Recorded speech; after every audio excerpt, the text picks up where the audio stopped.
Hello everyone, कैसे आप सब लोग। स्वागत है आप सभी का मेरे जीएस चैनल में। तो आज की क्लास में हम बात करने वाले हैं अकबर के बारे में, यानी कि अकबर महान के बारे में। इससे पहले आपको मैं बताऊं कि जो मुगल डायनेस्टी की क्लास चल रही है, इसका ये चौथा क्लास है, यानी कि चौथा लेसन हम पढ़ने वाले हैं आज अकबर के बारे में। इससे पहले हमने हुमायूं और बाबर के बारे में पढ़ा था दोस्तों, और इससे पिछली वाली क्लास में हमने शेरशाह सूरी को देखा था। जब हुमायूं से शेरशाह सूरी का युद्ध होता है, कैसे होता है, क्या क्या कारण रहे, क्या क्या उसके परिणाम निकलते हैं युद्ध के, और हुमायूं का शासनकाल देखा और शेरशाह सूरी का शासनकाल देखा। ठीक है, सूर्यवंश की के संस्थापक को देखा हमने इसे पिछली वाली क्लास में। लेकिन हम आज की क्लास में दोस्तों पढ़ने वाले हैं अकबर के बारे में, और अकबर से रिलेटेड बहुत सारे क्वेश्चन दोस्तों पूछे जाते हैं, पूछे तो जाते हैं। मुगल डायनेस्टी यानी कि मुगल एम्पायर से भर भर के क्वेश्चन, यानी कि बाबर से, हुमायूं से। लेकिन जो अकबर का जो पॉइंट है, अकबर जो एक पॉइंट क्रिएट करता है एग्जामिनेशन में, जैसे कि आप अकबर से देख लेंगे कि मनसबदारी प्रणाली की शुरुआत कैसे हुई थी। क्वेश्चन अक्सर पूछे जाते हैं। हम एग्जाम ओरिएंटेड क्वेश्चन की मैं बात कर रही हूँ दोस्तों, जो कि हमेशा CGL level, SSC level, MTS, RRB, NTPC या फिर पीसीएस लेवल का कोई सा भी एग्जाम हो, स्टेट लेवल का, इसमें क्वेश्चन पूछे जाते हैं।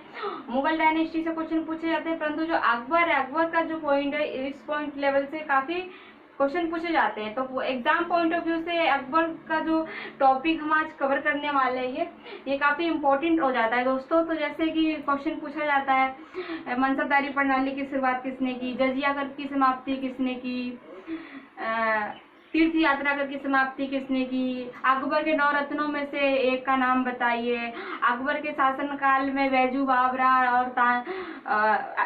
बाबरा और तानसेन किसके राज दरबार में कवि थे। ठीक है, ये सारे क्वेश्चन दोस्तों पूछे जाते हैं। तो आज हम अकबर का जो क्राइटेरिया है पूरा, उसको अच्छे से कंप्लीट करने वाले हैं। अब देखने वाले हैं कि अकबर का जो शासनकाल रहता है, अकबर ने अपने शासनकाल में कौन कौन से इमारतों का निर्माण करवाया था, अपने शासन व्यवस्था को किस तरीके से अच्छा बनाया था। ठीक है, तो बने रहिए आप मेरे साथ एंड तक। अगर वीडियो अच्छा लगे तो लाइक और सब्सक्राइब जरूर करें दोस्तों। ठीक है, अगर आपने नहीं किया है तो।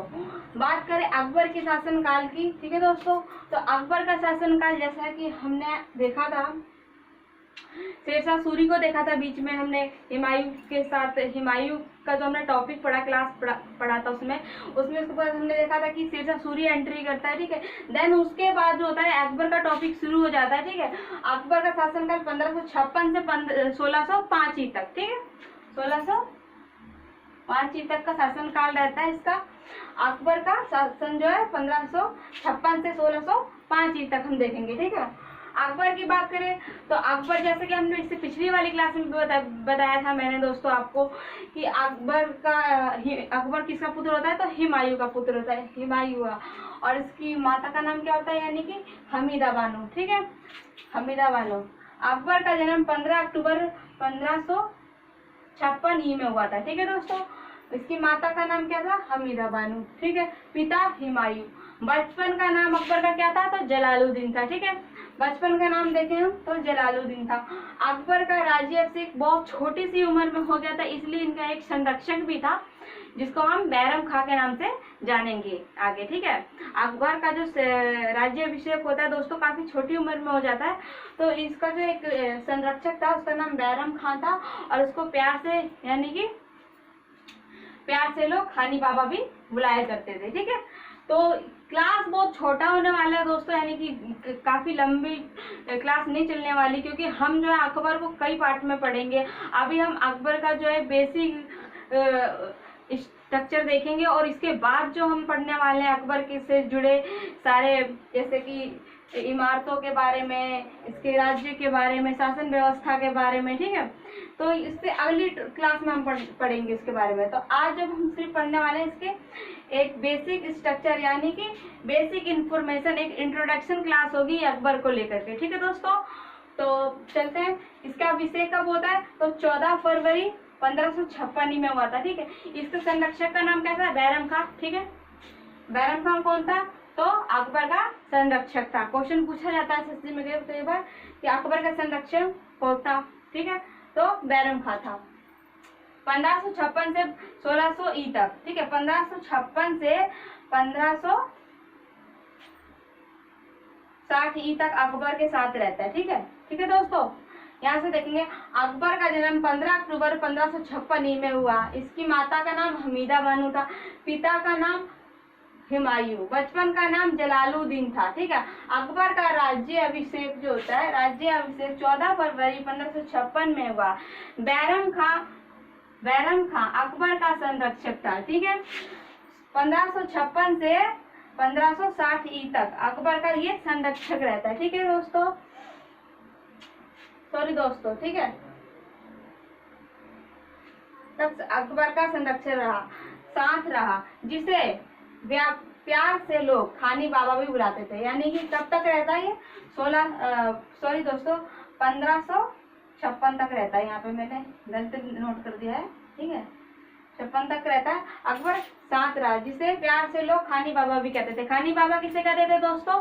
तो बैरम खां को कहते थे। बैरम खां कौन था? अकबर का संरक्षक था। ठीक है, पानीपत की दूसरी लड़ाई कब होती है आप देखेंगे। अकबर से जुड़े युद्धों के बारे में हम देखेंगे। ठीक है, अकबर से जुड़े युद्धों के बारे में देखेंगे, पानीपत की लड़ाई देखेंगे, हल्दी घाटी का युद्ध देखेंगे। ठीक है, पानीपत की दूसरी लड़ाई होती है 5 नवंबर 1556 में अकबर और हेमू के बीच में। ठीक है, अकबर और हेमू के बीच में होती है दोस्तों। हल्दी घाटी का युद्ध जो होता है 18 जून 1576 में होता है, मेवाड़ के राजा महाराणा प्रताप के साथ। मेवाड़ के राजा महाराणा प्रताप के साथ होता है अकबर का हल्दी घाटी का, जिसमें कि अकबर विजयी हो जाता है। ठीक है, और इस युद्ध में जो इसका सेनापति होता है, ठीक है, वो मानसिंह होता है दोस्तों। मुगल साम्राज्य का यानी कि जो सेनापति नृत्य करता है युद्ध में, जो सेना मुगलों का जो नृत्य करता है युद्ध में, वो कौन होता है? अकबर की तरफ से। तो इसका सेनापति मानसिंह होता है। ठीक है, यहाँ पे इसका सेनापति मानसिंह होता है हुआ। इस युद्ध में अकबर की विजय रही। अकबर का सेनापति मानसिंह था। ठीक है, अकबर का सेनापति जो था मानसिंह था। यहाँ तक जो बैरम खां जो होता है दोस्तों, पानीपत की दूसरी लड़ाई तक सीमित रहता है। ठीक है, इसके पश्चात इसी के राज दरबारियों में से कोई एक जो होता है शासक या गुप्तचर, वो किसी भी गुप्तचर से वो जो बैरम खां होता है उसका जो होता है वध करवा देते हैं। ठीक है, छल से, यानी कि ठीक है, रणनीति के तौर पर अकबर का जो संरक्षक होता है यानी कि खानी बाबा यानी कि बैरम खां, इसका जो होता है क्या करवा देते हैं? वध करवा देते हैं। इसी के राज्य दरबार में के शासक यानी कि गुप्तचर आदि। ठीक है, उसके बाद आ जाता है इसका जो सेनापति होता है मानसिंह, जो कि मुगल साम्राज्य का नृत्य करता है युद्ध में इसके साथ, हल्दी घाटी के युद्ध में।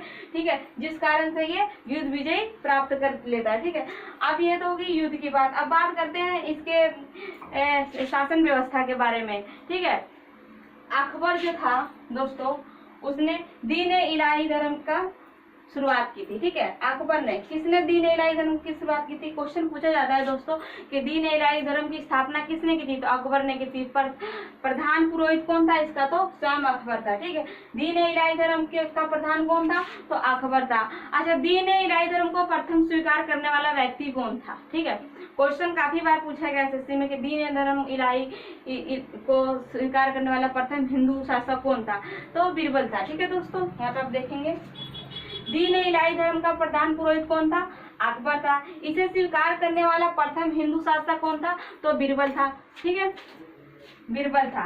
दास प्रथा का अंत किसने किया था? तो अकबर ने किया था। अकबर ने अपने जीवन में काफी ऐसे कार्य किए थे जिससे कि शासन व्यवस्था काफी सुधर गई थी और जो लोगों को काफी राहत मिली थी अकबर के शासनकाल में। ठीक है, काफी अच्छे अच्छे कार्य किए थे, काफी कर को समाप्ति की थी और काफी नए नए लागू किए थे इसने धर्म को। दीन इलाही धर्म का प्रधान कौन था? अकबर था। इसे स्वीकार करने वाला प्रथम हिंदू शासक कौन था? तो बीरबल था। दास प्रथा का अंत अकबर ने किया। अपने शासनकाल में दास प्रथा का अंत किया। तीर्थ यात्रा कर की समाप्ति की। ठीक है, इबादत खाने की स्थापना की। ठीक है, इबादत खाने की स्थापना की। जजिया कर को समाप्त किया। ऐसे कई कार्य किए थे अकबर ने अपने शासनकाल में जिससे कि इसके राज्य व्यवस्था में लोगों के प्रति यानी कि लोगों के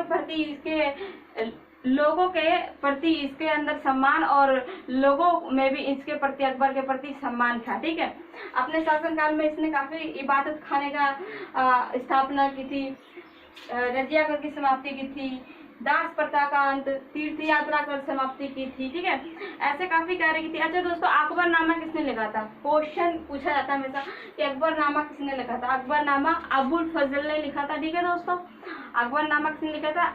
अबुल फजल ने लिखा था। ये तो ही एक बेसिक इंट्रोडक्शन अकबर के बारे में हमने आज जो इस क्लास में कवर किया। इससे जो नेक्स्ट क्लास आएगी दोस्तों, इसमें हम अकबर से जुड़े सारे इसकी शासनकाल, शासन व्यवस्थाओं को देखेंगे कि अकबर के शासनकाल में तानसेन, बैजू बावरा कौन था, टोडरमल कौन था।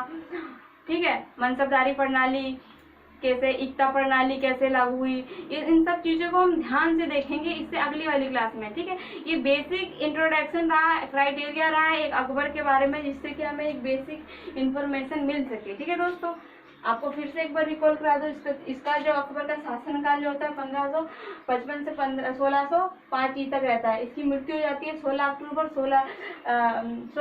1605 में। ठीक है, इसका जो संरक्षण रहता है बैरम खान रहता है, जिसका शासनकाल चलता है 1556 से, ये भी 1556 से दोस्तों 1605 तक रहता है इसके साथ। ठीक है, जिसमें जिसे प्यार से लोग खानी बाबा कहते हैं। ये 2 युद्ध लड़ता है लगातार, पानीपत, हल्दी घाटी।